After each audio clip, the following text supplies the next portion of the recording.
SampleGifted.com reviews pricing explained what you get for your money. You've probably clicked a flashy ad promising free or gift card just for signing up at Brand. SampleGifted.com, 0. But most people get this wrong. The deal comes at a cost. Let's unpack the truth behind the pricing and what you actually get. Here's the pitch. SampleGifted.com claims to connect brands and people through product gifting, trial boxes, free samples, surprise deals. A recent article says in 2025 they've tested 10 real gifts and found bid value in many boxes. Site research that sounds promising, but other analysis flags significant red flags. For example, Scam Advisor gives the site a very low trust score and warns strong likelihood the website is a scam. Site research. What you get: potential access to discounted or trial boxes of products from brands, for under in some cases. A way to discover new items before committing to full size. According to the test article, budget tier,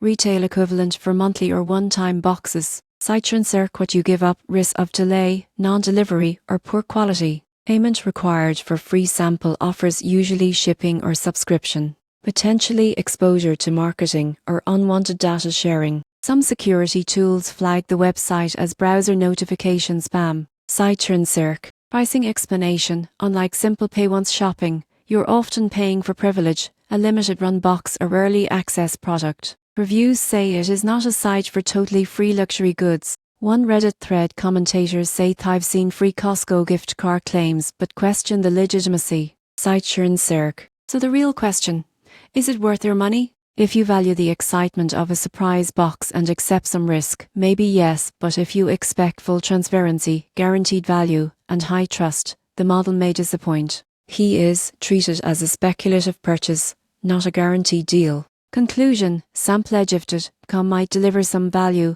but you're paying for novelty and risk. If you're curious and cautious, you could try one box, but don't expect it to replace regular shopping. As always, compare offers, read small print, and don't fall for too good to be true claims. Thanks for watching. Subscribe for more honest reviews of bargain sites and spending traps.